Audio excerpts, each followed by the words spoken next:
Well, we are in Acts chapter 17. And last week we ended our study with defining the belief systems of two groups that Paul encountered when he was in Athens, the Epicureans and the Stoics. Now, these two groups in no way passed for religions or held themselves up as religions. They were philosophies. In fact, it would be probably fair to say that the goal of these two philosophical institutions was to be the replacement of religion. I think it would also be accurate to say that the Epicureanism and Stoicism philosophies were competitors to Judaism. Therefore, they were competitors to the way.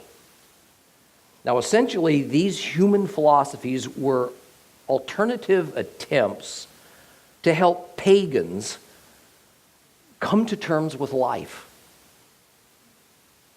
Something that Judaism and true biblical Hebrewism had done successfully since the days of Moses. And when given a fair hearing, there is no doubt that Judaism and Christianity have never been surpassed when it comes to creating a good, just, and workable system of law and society on earth. Because both of these ways of life are based on God's truth, as opposed to mankind's inclinations.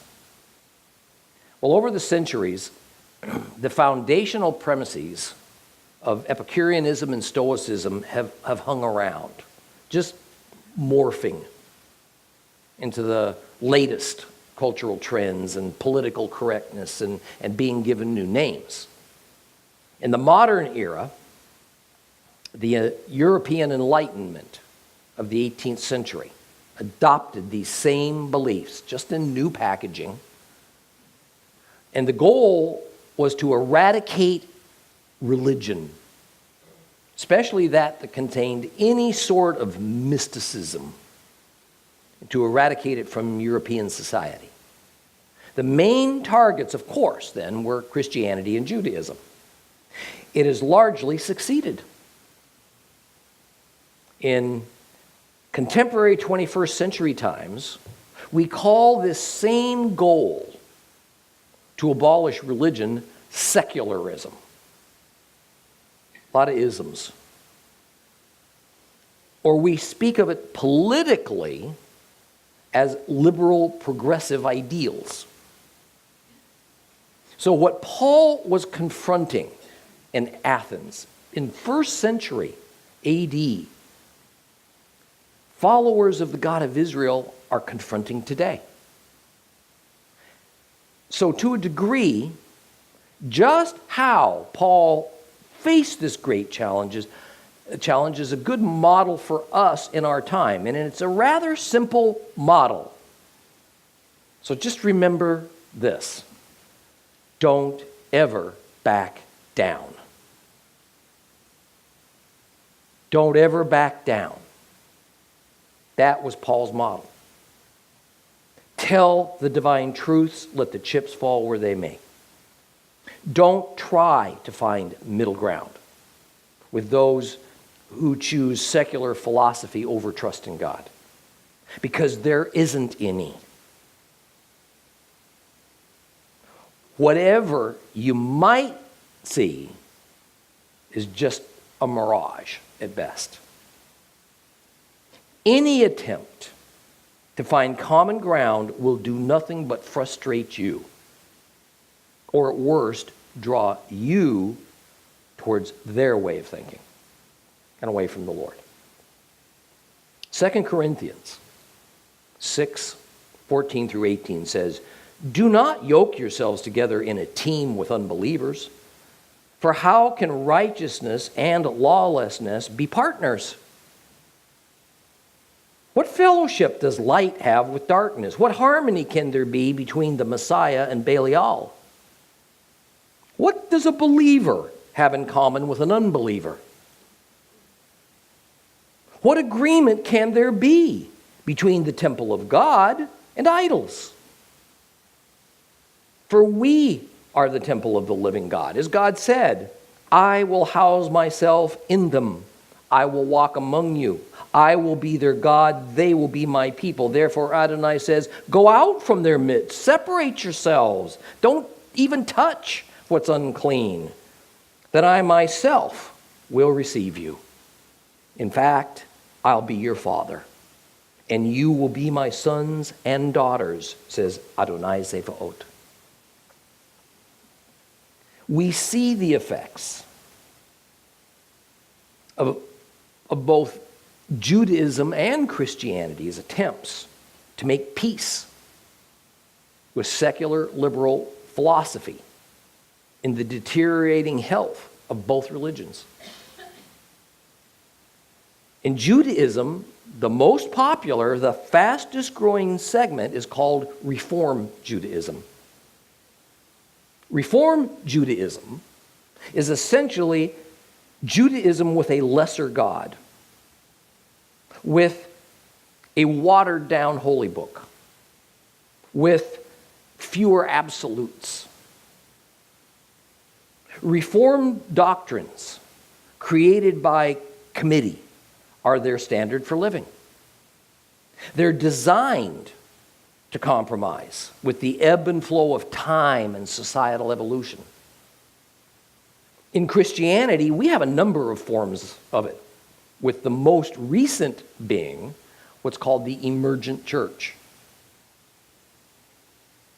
And while a belief in God remains, theirs is a God of tolerance who embraces all forms of religion and worship. The Judeo-Christian holy book, the Bible, while not quite obsolete, is mostly optional, with all of the other world's religions' holy books seen as equally valid and worthy. Each person, then, is left to discern their own truth, their own way of life, none having more merit or value than another. So let's see how Paul handled this troubling situation that he found in Athens that Luke says shook Paul to his core. And then see if we can derive from it how we ought to deal with a similar situation in our day, both within and without the church and the synagogue. So open your Bibles to Acts chapter 17. Acts chapter 17. We're going to start reading at verse 18. So if you have a complete Jewish Bible, we'll be on page 1385. 1385. Acts 17, starting at verse 18.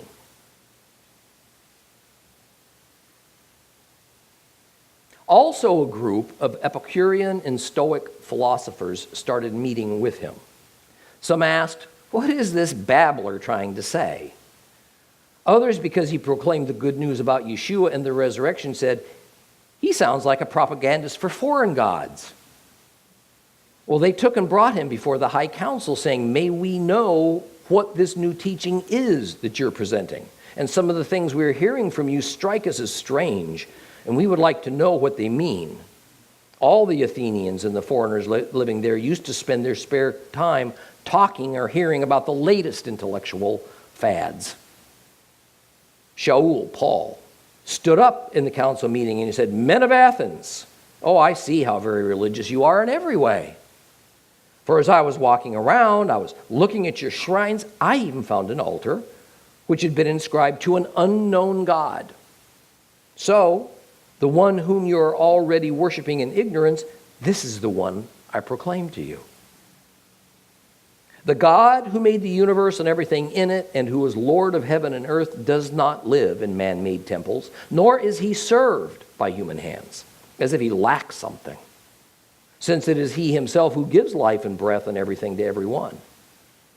From one man he made every nation living on the entire surface of the earth. He fixed the limits of their territories and the periods when they would flourish. God did this so that people would look for him, perhaps reach out, find him, although, in fact, he's not far from each of us. For in him we live and move and exist. Indeed, as some of the poets among you have said, we are actually his children. So since we are children of God, we shouldn't suppose that God's essence resembles gold, silver, stone, shaped by human technique and imagination. In the past, God overlooked such ignorance, but now he's commanding all people everywhere to turn to him from their sins.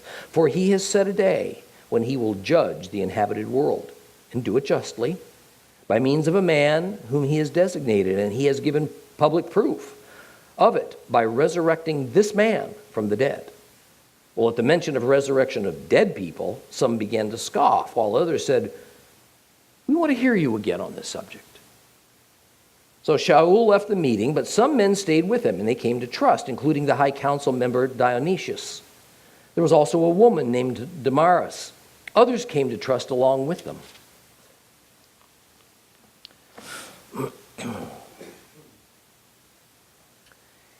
It is interesting how the Epicureans and the Stoics accused Paul of trying to introduce foreign gods.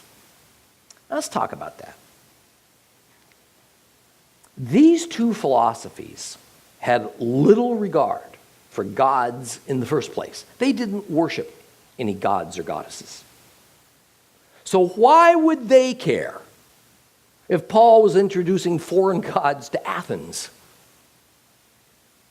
Well, first, it was because they were essentially trying to rid Athens of religion. And the last thing they needed was some new gods that might become popular when introduced. Second, then as now, people love new fashion and new trends. And they were also loyal to Greece. And even though they might not have any regard for these Greek gods, they didn't want some foreigner bringing their gods into Greek society. And we find this same dynamic at play today among atheists, who are by definition secular and liberal. They are the Stoics of our day. They don't believe that God or gods exist, yet you or I can't have a God. We can't worship our God openly because that makes them feel threatened, they say. How can they feel threatened by a God that's no more than a fantasy? I wonder if the Avengers make them feel threatened too, since they don't exist either.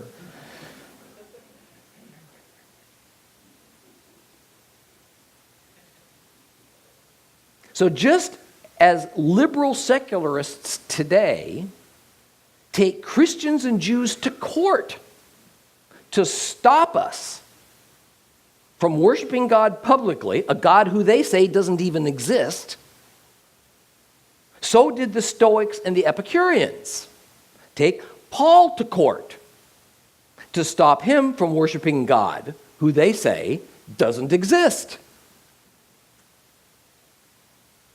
This court in Athens is well known in history. It's called the Court of Areopagus. This court was established centuries earlier to regulate religion and morals. It is interesting that it received its name from the formal designation for the hill of Ares. Ares was the Greek god of war, this hill where they were meeting. Now, in reality, Paul was not brought to a judicial trial. These people loved exploring new ideas. And of course, denigrating the ones that they thought were unintelligent. So he was brought to this court to explain this religion of his to the religion experts, whose job it was to examine Paul's claims. Well, verse 21 comments that the city's grand intellectual inquisitors spent all their time exploring the latest intellectual fads. Today, this occupation seems to be the province of our most admired universities. Not much new under the sun, is there? But Paul, you see, was no pansy. Paul was intellectual too. Highly educated and trained. He was used to grinding debates, unafraid of confrontation. Jewish literature is filled to the brim with recorded arguments between the brilliant Jewish sages and rabbis and the many Gentile philosophers. So this sort of debate was not new to Paul, but he was also fluent in Greek. He was comfortable, familiar with the pagan world. And as we learn from his epistles, he was a fearless and able defender of the faith. So Paul looked around and he noticed that of this veritable garden of idols surrounding him, at the hill of Ares stood one statue that was marked to an unknown God. So says Paul, since you're already worshiping this God that you don't know anything about, let me introduce him to you. Now, those words could not have been for those who brought him before the court of Areopagus, because they were anything but religious. However, those on the court and the many Athenian spectators who spent so much of their time in idleness, listening in on these empty debates that were kind of the daytime television of first century Athens, they were religious. And so Paul was addressing himself to them. Now remember, Paul's goal isn't to rebut these philosophers as much as it is to have a stage to speak the truth of the gospel to these pagans. So Paul begins to explain just who God is. At first, nothing Paul is saying offends his audience. That's because he's but imparting new and interesting information. The first thing Paul does is to explain the sovereignty of God over all things. And he does this by making the logical argument that since his God created all things, including life itself, therefore he is superior and he is above all things, especially above man-made things.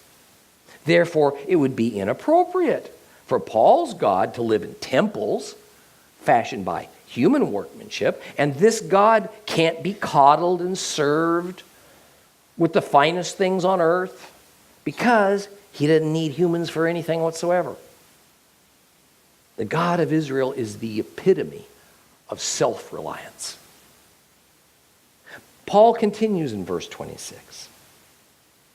And he explains that God began the human race from one individual whom he created. So every human being who populates the many nations of the earth came from this first individual. The audience included, that's the implication. Even more, it was Paul's God who decided not only on the boundaries of nations, but also the boundaries of the earth itself.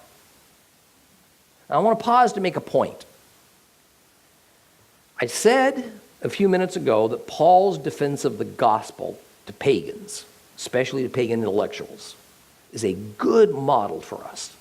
Now notice how, to this point anyway, the outspoken and often harsh Paul has, for him, been pretty subdued and gentle. He hasn't spoken down to these pagans about their ignorance of the truth. But also notice, he begins at the beginning.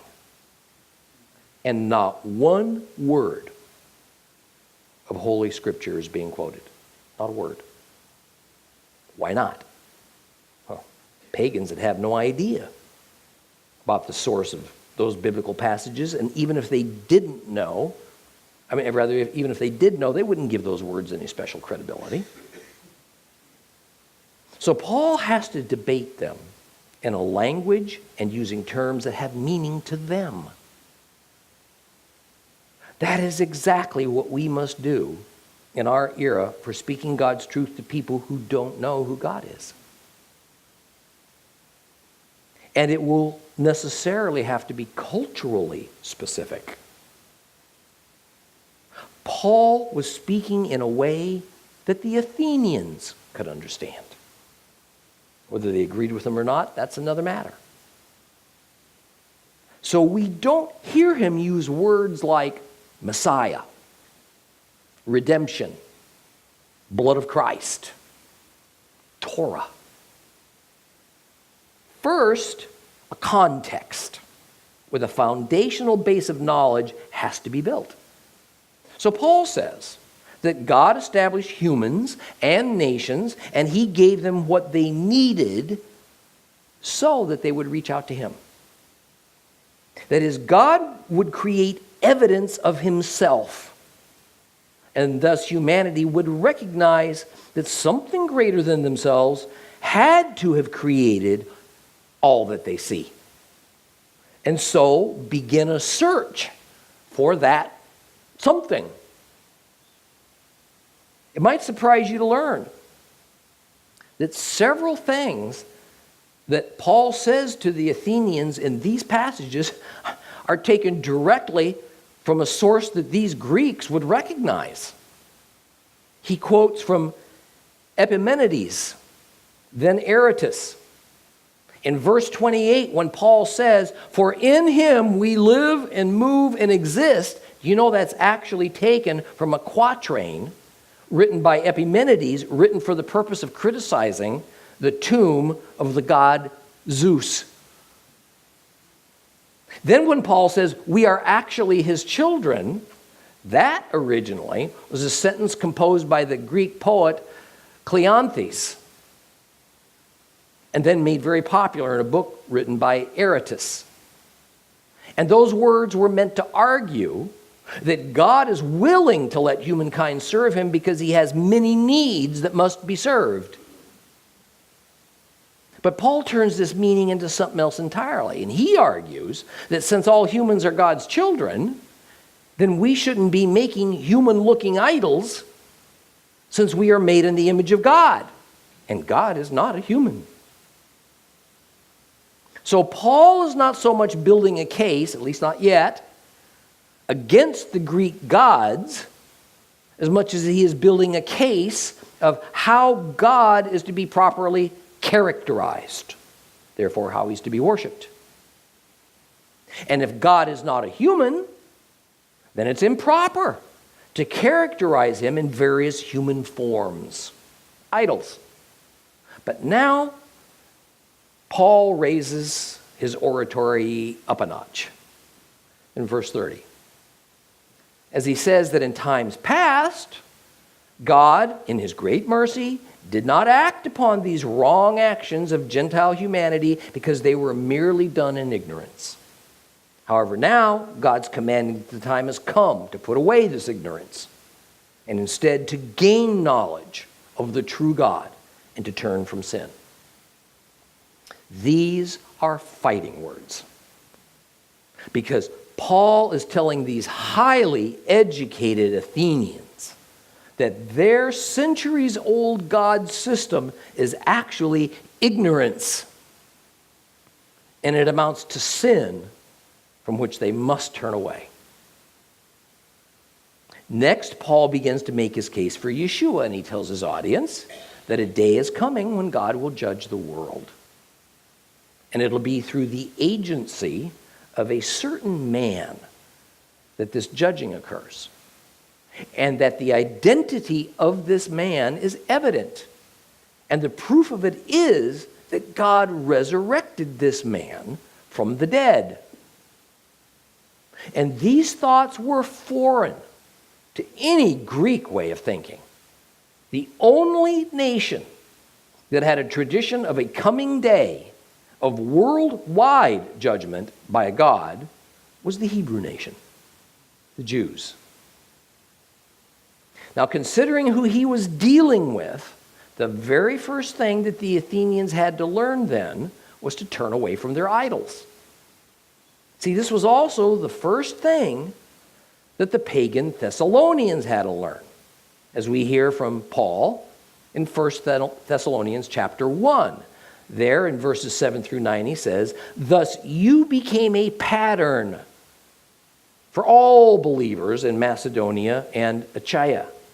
For the Lord's message sounded forth from you not only in Macedonia and Achaia, but everywhere your trust towards God became known."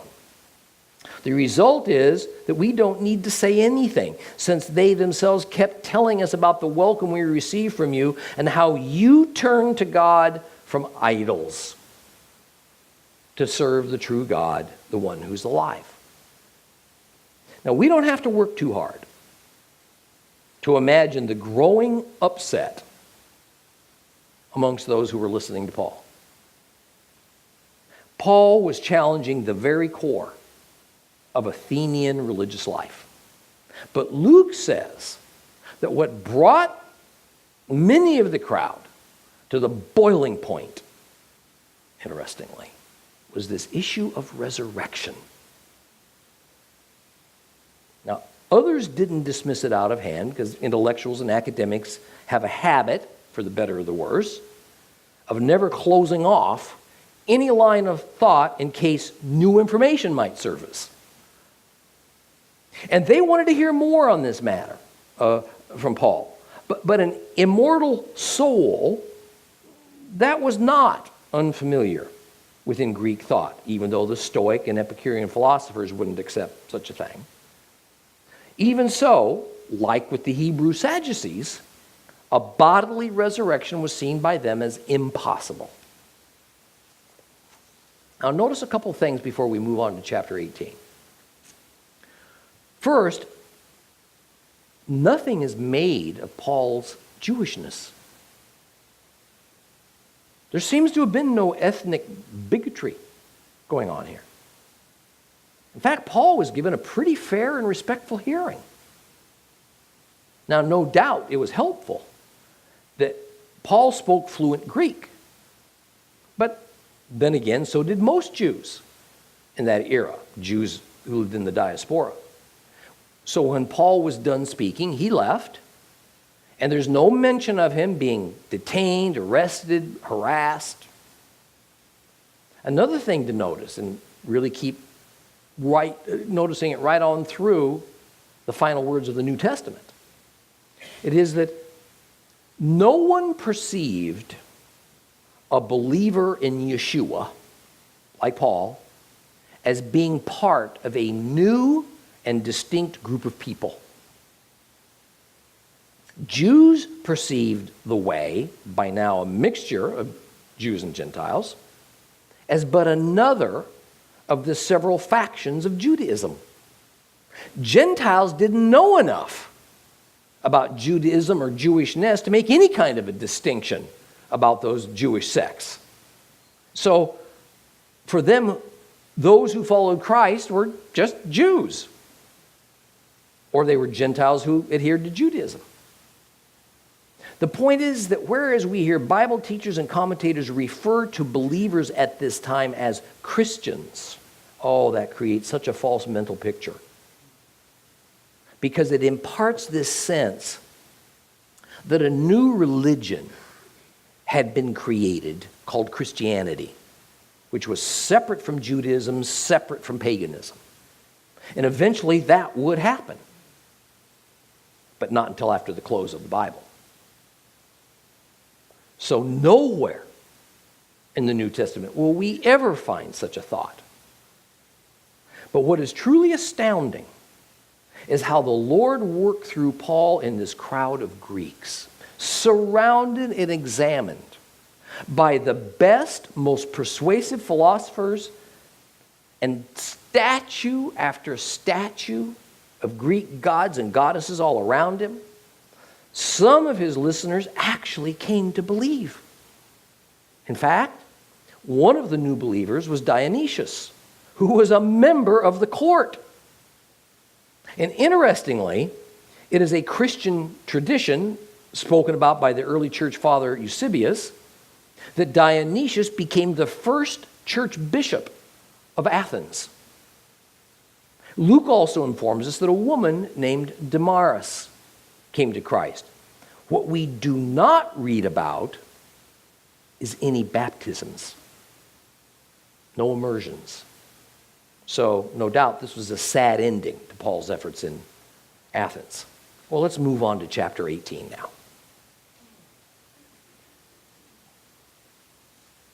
Acts chapter 18. If you have a complete Jewish Bible, it's page 1386. 1386.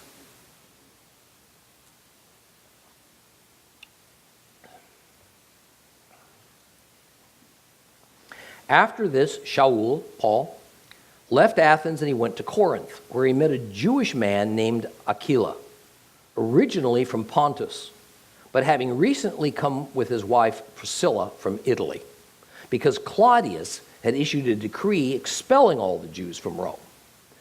Paul went to see them, and because he had the same trade as they, making tents, he stayed on with them, and they worked together.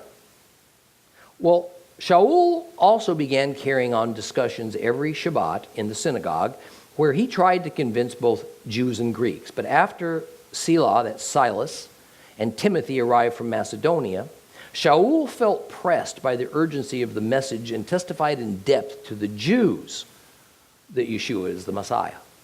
However, when they set themselves against him and began hurling insults, he shook out his clothes and said to them, "Your blood be on your own heads. For my part, I'm clean. From now on, I'll go to the Goyim, to the Gentiles." So he left them, and he went to the home of a God-fearer named Titius Justus, whose house was right next door to the synagogue.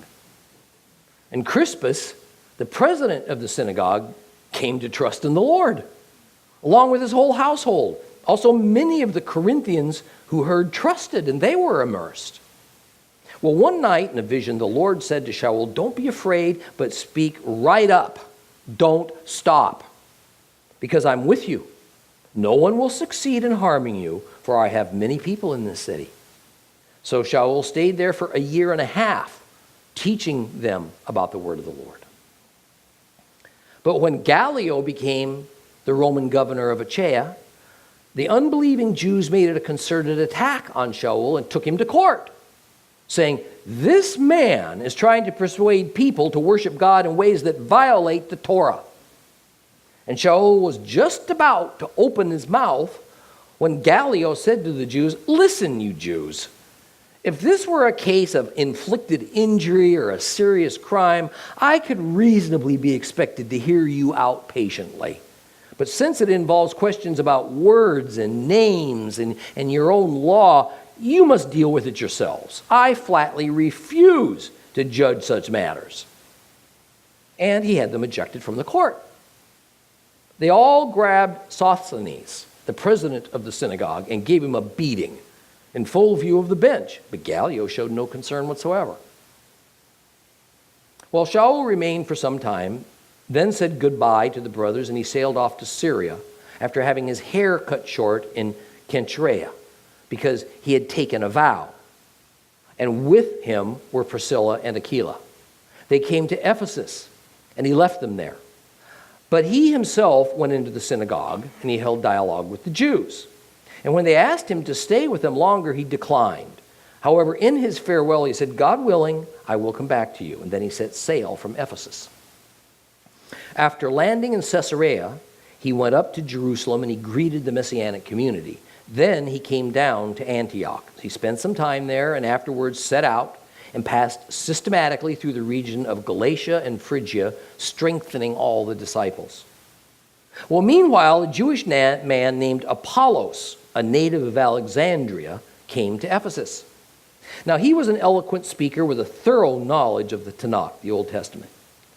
And this man had been informed about the way of the Lord, and with great spiritual fervor he spoke, and he taught accurately, the facts about Yeshua, but he knew only the immersion of Yochanan, John, the baptism of John. And he began to speak out boldly in the synagogue, but when Priscilla and Aquila heard him, they took him aside and explained to him the way of God in fuller detail. And when he made plans to cross over into Achaia, the brothers encouraged him and wrote the disciples there to welcome him. And on arrival, he greatly helped those who through grace had come to trust. For he powerfully, conclusively refuted the unbelieving Jews in public, demonstrating by the Tanakh that Yeshua is the Messiah. Well, from Athens, Paul went to Corinth. Now, Corinth, of course, is the subject audience of Paul's epistles to the Corinthians. Now, I'd like you to pay close attention to what goes on in Corinth here in chapter 18, because, you see, this provides the background context to understand both the tone and the issues that Paul addresses with the Corinthians in the New Testament books of 1st and 2nd Corinthians. The good news is, for the first time in a while, Paul didn't leave a city, Athens, in a state of riot after he left there. And he wasn't being chased or hounded, nor had he been roughed up or jailed. I mean, this is almost a first for Paul. Now, the bad news is, we're not given a clue as to why Paul decided to go to Corinth. So we're not going to speculate about it. However, we can determine that it is nearly certain that Paul arrived at Corinth in 50 AD. That means it's been somewhere between 15 and 20 years since Yeshua died on the cross in Jerusalem. Now, Corinth was an important place. It was located on the isthmus of Corinth and thus was an ideally suited center for commerce and shipping. It was a huge city for that day. There were 6 miles of walls surrounding this metropolis. 6 miles. It is estimated that the total population at that time was living within the walls was around 750,000 people. It was larger than Athens. Now, like most ancient cities, this one had been destroyed and rebuilt more than once. In one such destruction, in 146 BC, it was leveled into a smoldering heap. It was rebuilt, interestingly, by Julius Caesar 100 years later. So by Paul's day, it had now grown to this staggering size and population in only about 90 years. Well, naturally, Corinth maintained a sizable Jewish population and boasted several synagogues. Paul would have no trouble in finding Jews for hospitality there. Thus, we read in verse 2 that Paul found a Jew named Aquila. Now, Aquila was from Pontus in Italy, and he was married to Priscilla. Now, Priscilla's formal name is Prisca. And we will find Paul actually referring to her as Prisca in some of his epistles. Now, Paul must have formed quite a bond with this married couple because he mentions them in a positive way on numerous occasions. Now, we are given the unexpected bit of information that Aquila came with his wife to Corinth because the Jews had been expelled from Rome by order of Emperor Claudius. So here we need to pause again, and we need to realize that Rome was religiously tolerant as a national policy, but that doesn't mean that all were treated with equality. Now, F.F. Bruce notes something quite tantalizing. See, we have the record of Claudius's order to expel the Jews. But it is usually connected with a statement made by Suetonius that the Jews were sent away because they were indulging in constant riots at the instigation of Chrestus. Now, it could well be that Chrestus was some rebellious troublemaker, but history seems to know nothing of him, if he existed at all. And this person would have focused his efforts among only the Jewish community, obviously. However, far more likely is that this is referring to Christ, because Suetonius' statement is made in conjunction with his explaining that the main source of the trouble in the Rome Jewish community was the introduction of the way into the local synagogue there. That's what started everything. At least that's what he says. This caused all kinds of dissension, and it led to more trouble than the emperor wished to put up with. Now, as we've discussed before, Rome had little interest in the infighting that occurred within the various religions that were present in the empire, provided it didn't spill over into street violence, or it didn't upset the rest of the population, or it didn't threaten the Roman government. This applied to Judaism as well. So for Rome, their concern was political. And when dissension arose for whatever purpose, whatever reason, the government dealt with it as a civil, political issue, not a religious issue. Thus, the expulsion of the Jews from Rome had nothing to do with Judaism.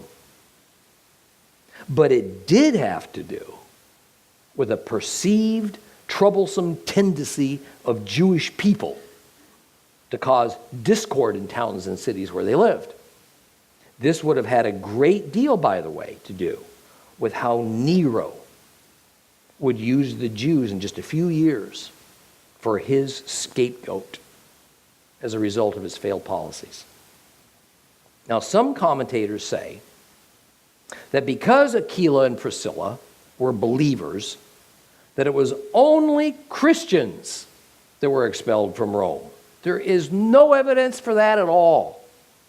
As I said, there was no such thing as an identifiable group called Christians in this era, until actually after the New Testament was closed.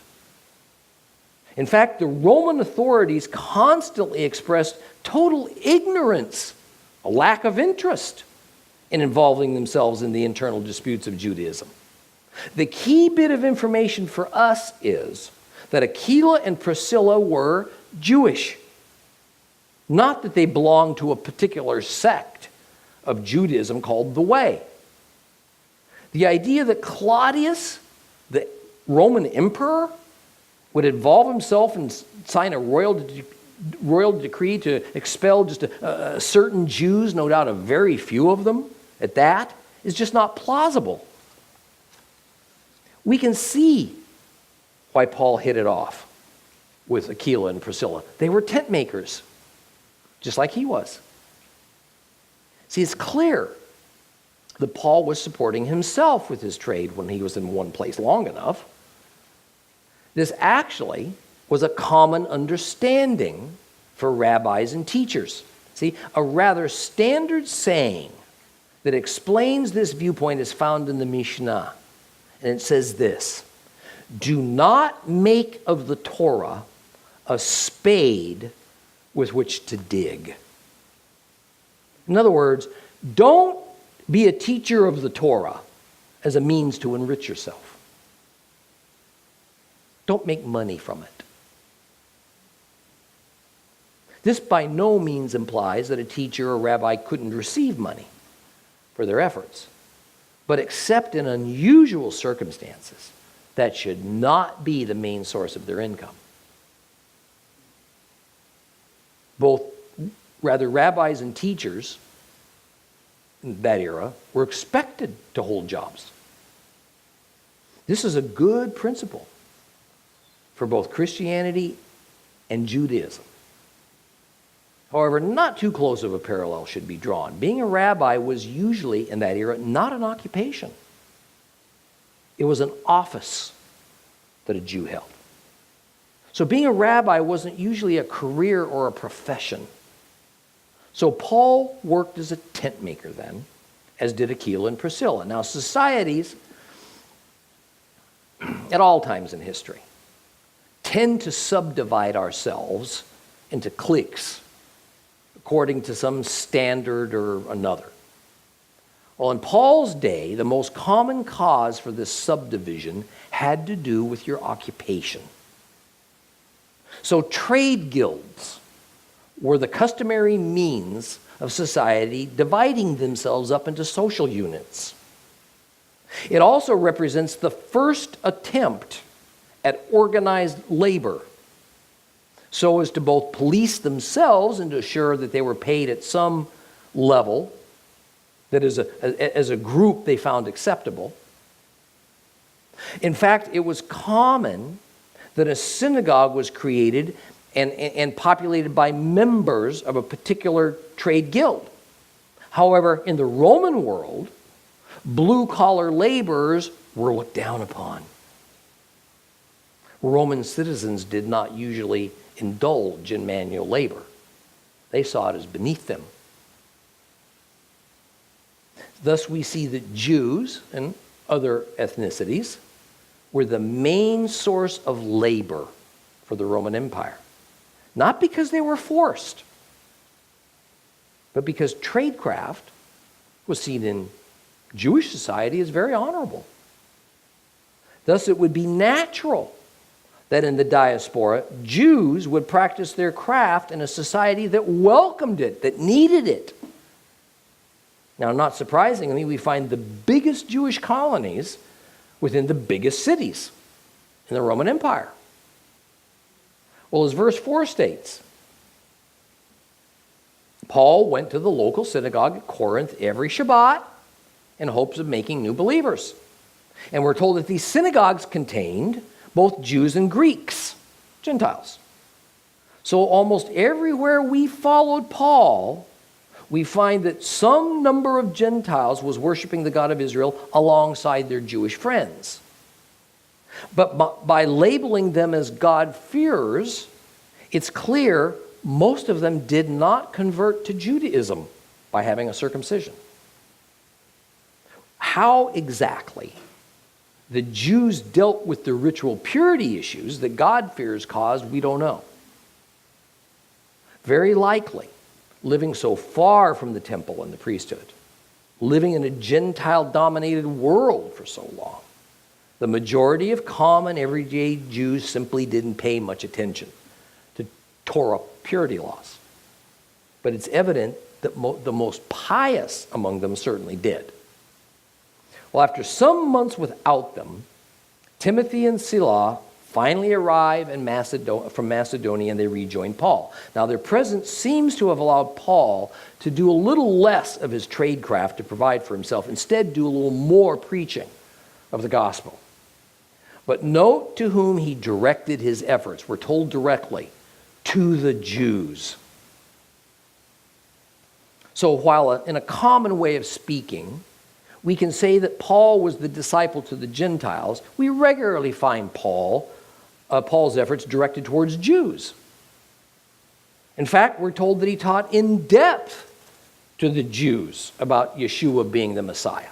This means he was teaching them the scripture passages, mostly the prophets, that predicted the Messiah, and then telling these Jews how Yeshua fulfilled those prophecies. So we see him taking the opposite approach with the Corinthian Jews that he took with the Athenians.